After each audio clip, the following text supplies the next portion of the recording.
Today I want to do a book review with you, and the book title is called Strange Buildings by Yuketsu. I have no idea if that's how you pronounce it. Not Japanese, but he is a well, actually, I assume it's a he, but we really don't know.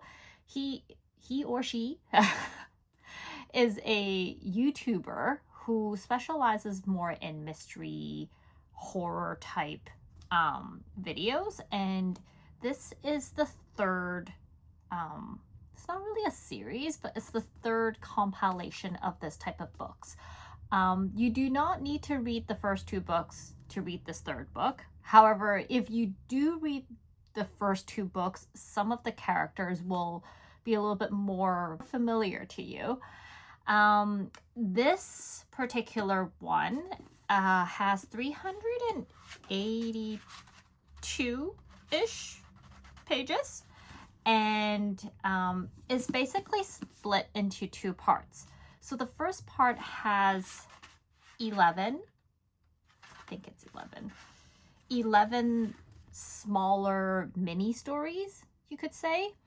And then the last third, I guess, like this much of the book is how all these 11 mini stories link to each other.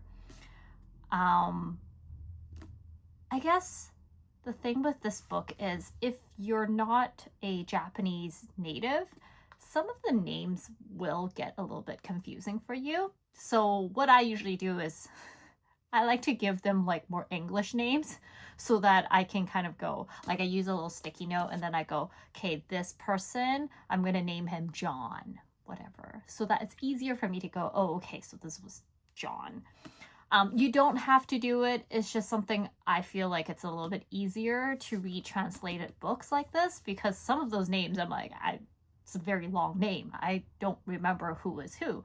But at the same time, the author makes it so that you do want to try to figure out how these are linked. Like it's not a surprise at all. Like it tells you that after receiving multiple tips from his devoted readership, a writer fascinated by the occult puts together 11 case files, each featuring its own strange building.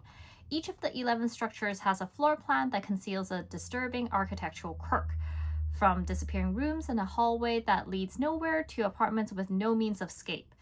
Each building tells its own chilling story, and each is part of a grander puzzle. So even just from the book summary, they're not like trying to hide anything from you. They are linked together.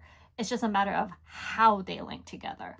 There are some that are very obvious, like I'm like, oh, okay, this is connected to that. But then there are some that I'm like, I'm racking my brains out. I can't figure it out. So just keep reading on.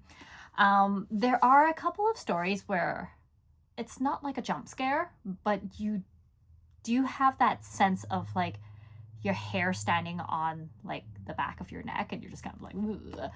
So a little bit more like chilling, spine tingling type. So but no jump scares or anything like that. Like at the end of the book, you just be like, oh, that happened, and it's like, I guess that is how it's linked together. Didn't think about that.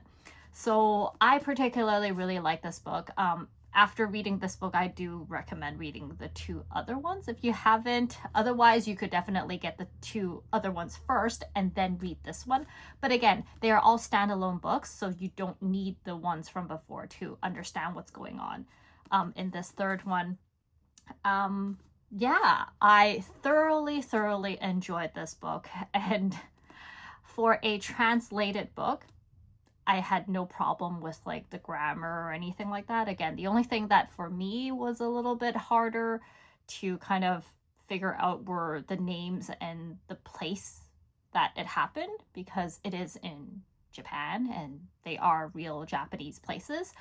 And it is definitely not my first language and or I don't live in Japan. So it's kind of like little things like this where you may want to have a little bit of note-taking just to kind of familiarize yourself with like who was where at what time doing what.